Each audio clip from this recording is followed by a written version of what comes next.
Now in this example we've got to prove that sine of a plus b all over sine of a minus b is identical to tan a plus tan b all divided by tan a minus tan b. So how are we going to do this one? Well, if we copy out the left hand side, I feel the left hand side is the more complex side, so we'll just start with that. Sine of a plus b then over the sine of all of a minus b. Now, do you know your compound angles, or some people might call them the addition rules? Sine of a plus b is the sine of a times the cosine of b plus the sine of b times the cosine of a.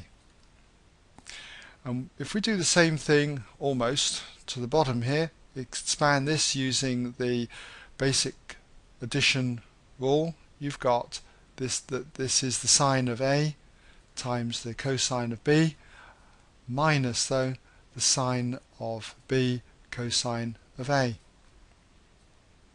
Well, we've got to get tans. Tangent of an angle is always sine over cosine. So if I'm to get a tan A in this position, okay, this position here, you can see by the way that we've got two terms on the top, two terms on the bottom, just like we've got here, two terms on the top and two terms on the bottom. It kind of looks a similar kind of pattern. So I'm thinking, you know, we've got tan A there, maybe I can get this to be a tan A. And we know that, or should know, as I say, that the tan of an angle, let's call it theta say, is identical to sine of the same angle over cosine of the same angle. So if I was to divide this through by, say, cos b, that will get rid of the cos b. And if I was to divide by cos a, I'd end up with sine a over cos a, which I know is tan a. So what I'm going to do is divide each term on the top by cos a cos b. Okay, so if I do that, I've got sine a cos b. I'm dividing that term by cos a cos b.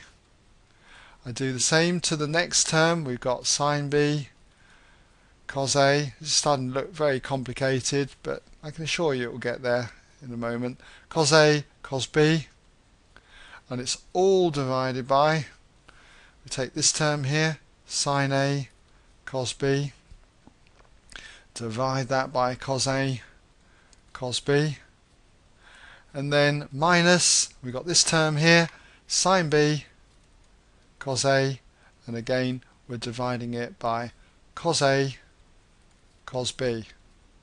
Alright, so what does this give us? Well, we can do a lot of cancelling out of common factors now, because in this term we can cancel out those two.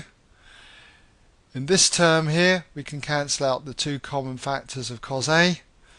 In this term we can cancel out the two common factors of cos b, and in this term the two common factors of cos a. So what are we left with? Well, we've got sine a over cos a, and according to this identity, sine of an angle over cos of an angle is tan of that angle, so we've got tan a. And you'll notice we've got the same thing here, only it's b, so we've got plus tan b. And if we look on the bottom, you'll see again we've got sine a over cos a, which is tan a. We've got minus, and here we've got tan b. And so there you have it.